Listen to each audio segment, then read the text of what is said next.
Ruto amewasuta viongozi wa upinzani kwa kufurahia hatua ya Wakenya kususia kazi wakati wa maandamano ya Juni 25. Rais akisema viongozi hao wanajiaibisha sana, ishara tosha kwamba hakuna kazi wanayoweza kuwafanyia Wakenya. Amewaonya kuwa atawaonyesha kivumbi katika uchaguzi mkuu ujao. Fred Wambua anatufungulia taarifa zetu leo hii. Niliposema iko hatari msiende kwa barabara, mkanisikiza. Nataka niseme asante.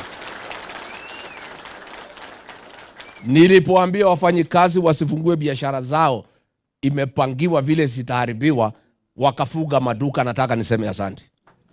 Baada ya Wakenya wengi kususia kazi wakiwa na hofu ya hatari za maandamano yaliyokuwa tarehe 25 ya ukumbusho wa maafa ya Gen Z, Rais William Ruto amewakashifu viongozi wa upinzani anaosema walionekana kufurahia Wakenya kususia kazi siku hiyo, ishara tosha kwamba hakuna kazi ambayo wanaweza kutekeleza nchini. Ninyi mnajua kuna watu wamekuwa viongozi katika hii Kenya miaka 50.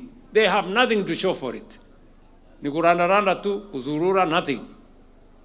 Amekuwa waziri hapa, waziri pale, waziri sijui wapi. Juzi na waona ati wanafurahi sana kwa sababu ati Wakenya hawakuenda kazini. Yani Wakenya walipoteza muda. Vile they have wasted all their time for 50 years. They are celebrating when people don't go to work because they have never worked in any place. They have done nothing with their lives. So mimi nataka niwaambie wale majamaa mnajiaibisha. Rais Ruto akitoa onyo kali kwao kwamba hatawashangaza na kivumbi ambacho atawaonyesha siku ya uchaguzi ujao, kwani kazi yao ni makelele barabarani badala ya kuuzia Wakenya sera. Hii uchaguzi iko hapa mbele. Wale watu tutawaonyesha kivumbi watashangaa. Ni kweli ama si kweli? They will get shocked. Unajua wanafikiri ya kwamba wanaweza kutuadaa. Wanatubeba ufala. Mtu ambaye hana record ya kufanya kitu chochote. Nyinyi mkipima wale watu wako na agenda kweli ya kupeleka Kenya mbele? Si mmewasikia wakikuja hapa?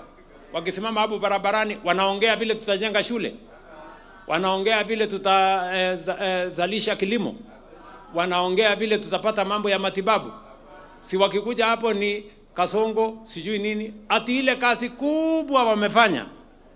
Ati nikutafutia mimi jina ati kasongo. Aidha, viongozi hao wamerai watoto kuwa na nidhamu shuleni na pia wazazi kutoa malezi bora na kufuatilia maisha ya wanao mara kwa mara ili kupunguza visa vinavyoshuhudiwa mashuleni. Education without values gives you knowledge without wisdom. So we want to ask our young people, whenever there are grievances, let us resolve those grievances, because we want to listen to you, understand you, encourage you, support you, but it is improper to use whatever concerns that may be there to involve yourself in acts of indiscipline, because that way you destroy not only your own future, but the future of your brothers and sisters who want to find a better country in the future.